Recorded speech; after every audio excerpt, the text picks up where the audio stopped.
Hi, everyone, and welcome to your last mini project number 3 for chapters 9 and 10, compensation and benefits philosophy. So, for this last project, students will research a company, their compensation philosophy, and then present your findings. Now, I will suggest that you use a larger company, a well known company, because a lot more information will be available to you versus a smaller company.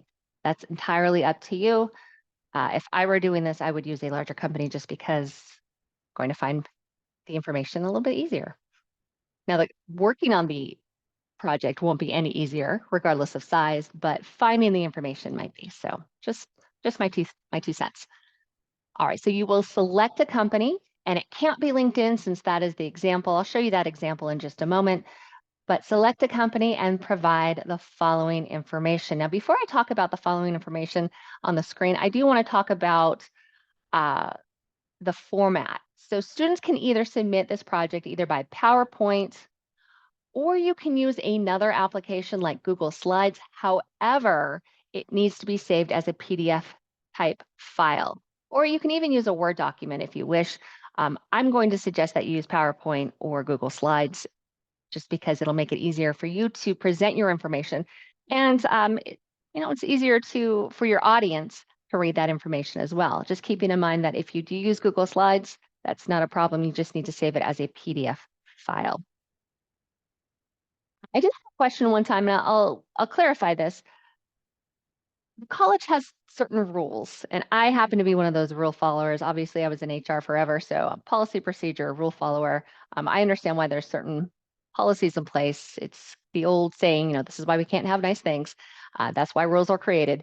But college has certain rules when it comes to files. It has to be either Microsoft Word or PDF, and there's a reason behind that. I don't really know that reason. I have my thoughts. I think it has to do with how Blackboard supports different applications, and Google Slide isn't necessarily supported. And so sometimes when they go through, it might not go through the plagiarism checks correctly, might not go through SafeAssign. It might the actual document or file might not come through as well as the Microsoft products. So please make sure that you're using either the PowerPoint or PDFs. Now, if you don't have PowerPoint, it is offered for free, and that's why I think we're also, have that requirement since it is free. We provide it. I actually have it for free too. It's wonderful. I just got a new computer, and I had to, when you first sign in and register all the products, it asked me for that Microsoft Office Suite key account. And for a minute there, I thought I had to buy it. And then I said, oh, no, wait, that's right. I have it through the college. So that saved me hundreds of dollars right there. Make sure that you have it too. And if you don't, then you can call IT and find out how you can obtain all of the Microsoft products, Office products, not all the Microsoft products, the Office products for free. All right, let's go ahead and jump back to where we were. So there's 4 things I want you to do. First, provide a company overview, provide some information, pretend that I know nothing about this company, even if it's a well-known one. Second, present the compensation philosophy. I'll talk about where to find that philosophy in just a moment. I don't want you to make it up. There is an area, typically on the proxy statement, that will tell you what their philosophy is. Then I want you to go ahead and list 3 core jobs critical to the success of this organization. Now, depending on the organization will depend on these jobs. So for instance, if you're looking at LinkedIn, that was my example, we'll go ahead, I'll show you what 3 relative, 3, 3 core jobs that are critical to the success of this organization. Now, one of the things I want to talk about is that, all jobs are important. I don't want you to think that they're not. But when you think about LinkedIn, you're not really thinking about a accounting firm or maybe a finance company, right? We're thinking about software and social media. So digital marketing might be a thing. In addition, recruiting, all different core jobs. Accounting and finance, while that is absolutely essential to any company, it might not be a core job for LinkedIn, if that makes sense. So what you'll do is you'll list 3 core jobs. You'll provide a job description and then provide a sample organizational chart. So here's the thing, before you list your core jobs, what I'd like for you to do to make it easier is kind of work backwards. Go in to see what jobs they have listed, for openings. That way you don't have to reinvent the wheel. The job descriptions will be there for you. So if you take a position, an HR position, let's just say for LinkedIn, and you want to do one of those recruiting, a recruiter for them, but they don't have that job opening listed on their website, it might be really difficult to find a job description. Does that make sense? So go to their website, see what they have open first, find 3 core jobs from that list, and then you'll have the job descriptions. You don't have to reinvent the wheel. It works smarter, not harder. Then after that, you'll provide a sample organization chart. Now, this might be a little bit difficult to find, but I think you'll be able to, with a little research, you should be able to find where these jobs fall in the organization. Right. After that, you will describe the rewards and benefits. So there should be 2 areas here, the legally obligated ones and their discretionary ones. Now, if you recall in chapter 10, we looked at the legally obligated benefits. Now, in addition, there are discretionary benefits like paid time off or vacation, other things in there as well. I don't want to give you all the answers, but you should be able to find some discretionary in there based on their job opening. A lot of times they will list that, they'll list the discretionary, not always the legally obligated ones, but they will definitely list the discretionary, all the different perks and benefits that they have. And if you're going to a company and you're finding that in the job description, they're not talking about the benefits they offer, then go pick another company. Again, I would start with finding, pick a company, go to their job board, find some openings, see what their job descriptions are. If they have a lot of information, good information that you can use, then stick with that company.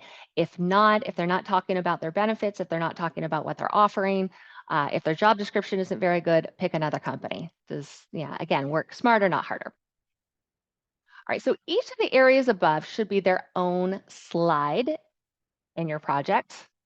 And number 3 should have several slides. So, you're going to have a title slide, then you'll have a company overview, then the compensation philosophy slide. And then number 3 here, you should have several here, maybe 6. 3 for the job descriptions for each, and then 3 for, or maybe just 1 for the organizational chart, depending on how you set that up, 3 to 6.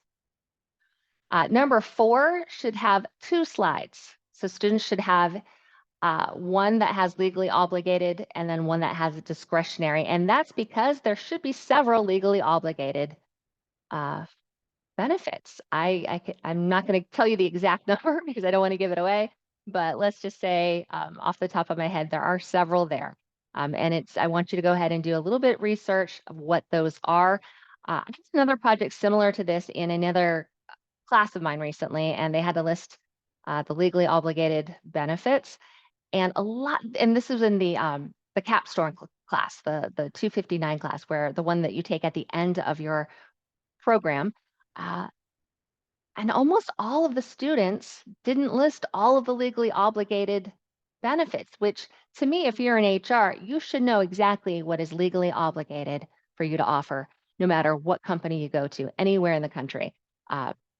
They're all the same. So I'm going to go ahead and give you a little hint. I'm not going to give you the exact number, but you should know these off the top of your head going forward into any HR role. You should know that there's a listing of those. I'm going to go over here to chapter 10.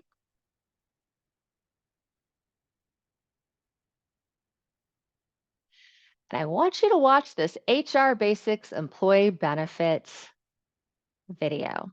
This should talk to you or discuss what is legally required.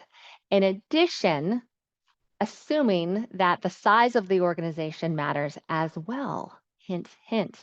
So when you hit the 50 mark of employees, certain things kick in. Hints. Making sure that you have those as well that are listed on the legally obligated slide. And then for the discretionary benefits, you're going to pull that off of the job description.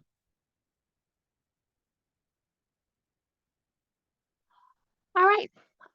One last thing I want to talk about is use the company's website, and I want you to find their proxy statements. So what is a proxy statement? If you've taken a finance class, you know exactly what that is, or an accounting class. I'm not sure which one that falls under, if it's accounting or finance. I think it's finance. If you've taken a finance class, then you know what a proxy statement is. If you haven't taken that yet, no worries. You're going to go ahead and search for the company's proxy statement. You can Google search it. It's really easy. All I did was I typed in LinkedIn proxy statement. And then once I pulled that up, I was able to Control F and use things in there to help me find information for the presentation on the compensation philosophy. So the compensation philosophy is obviously or sometimes found, usually found in that proxy statement. Hint, hint. Let's take a look at the example.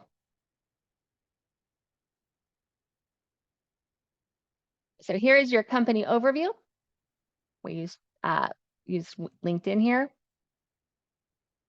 There's the compensation philosophy. They had two different philosophies. This example used the executive compensation philosophy, but I assure you all of this is taken from right here. You can see LinkedIn Corporation, 2015. This example is a little bit old, but back in 2015, this particular compensation philosophy was taken from their proxy statement on page 34. No reinventing the wheel here. Here are examples of core jobs critical to the success. This one has 4. You only have to use 3, but a web developer, a software engineer, and a business analytics. Now, this is a little bit older. This is back from 2015. What I would like to think now is business analytics would be important. Digital marketing, using algorithms, those types of things. Maybe even an AI position. Uh, don't know if LinkedIn is using that yet, but certainly if you think about Google, Google's probably investing a lot into AI right now. So if a lot of students choose Google, so again, a web developer would be great. Software engineers, yes, an AI uh, position of some sort. I'll have to go ahead and look into that and maybe update some of these slides to take it into 2024. But sure, here we go. Job descriptions and then organizational chart. And then, so here is just, again, examples for you. The job title, web developer, are they exempt? Are they non-exempt? The purpose. And again, all of this information is taken off of the job description that they have posted. You'll notice that I also happen to have citations. So taking information off the internet is absolutely, I encourage you to do that, but just making sure that you're telling me where you got that information from. So each slide should really have that link to it, that citation, because I know you're getting this information from somewhere else. So we're going to keep scrolling down. And then here's an example of an org chart. You can find out where they're reporting to. You might have to do a little research there as well. And then here are a list of required benefits for the company. I went ahead and took the information off because I don't want you to, didn't want you just to copy and paste it over. And then any examples. And so you'll have to, examples that the discretionary benefits that they're offering, you're going to find that actually on that job description. They should provide you with the type of benefits that they're offering.